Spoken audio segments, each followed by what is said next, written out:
To the Philippines, where Sara Duterte, the daughter of Philippine outgoing populist President Rodrigo Duterte, took her oath as vice president Sunday following a landslide electoral victory she clinched, despite her father's human rights record, which saw thousands of drug suspects gunned down.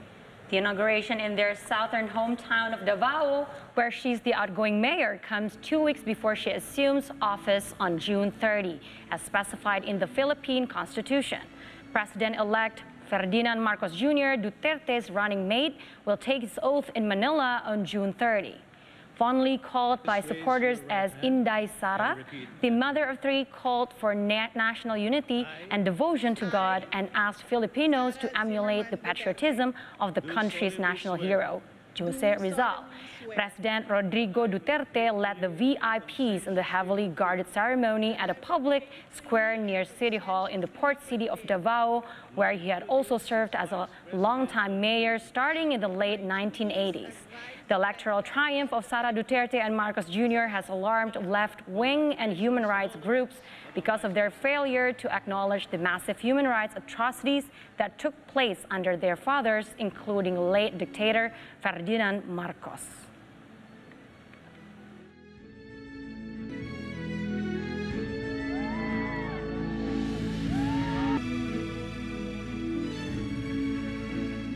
Hong Kong's incoming leader John Lee presented his team of top officials on Sunday after the government in Beijing approved their appointments. Current Finance Secretary Paul Chan is staying on the same position.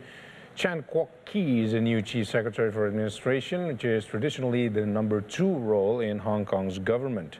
Chan heads the Chief Executive Office in the current Carrie Lam administration and used to be Director of Immigration. Lee is a former police officer who was promoted to Secretary for Security and briefly Chief Secretary for Administration before being chosen as Hong Kong's new Chief Executive. He took part in the Chief Executive election by himself, as there were no other candidates. The vast majority of Hong Kong people were not allowed to vote in the election. Lee is set to take over July 1st, which is the 25th anniversary of Hong Kong's return to China. My team and I will reach out, listen to, and communicate with the public with sincerity. We will be proactive in winning the trust of the people and make policies that meet with demands. We are committed to serving the aspirations and concerns of the people, enhancing efficiency and effectiveness of the administration. Together, we will build a better Hong Kong.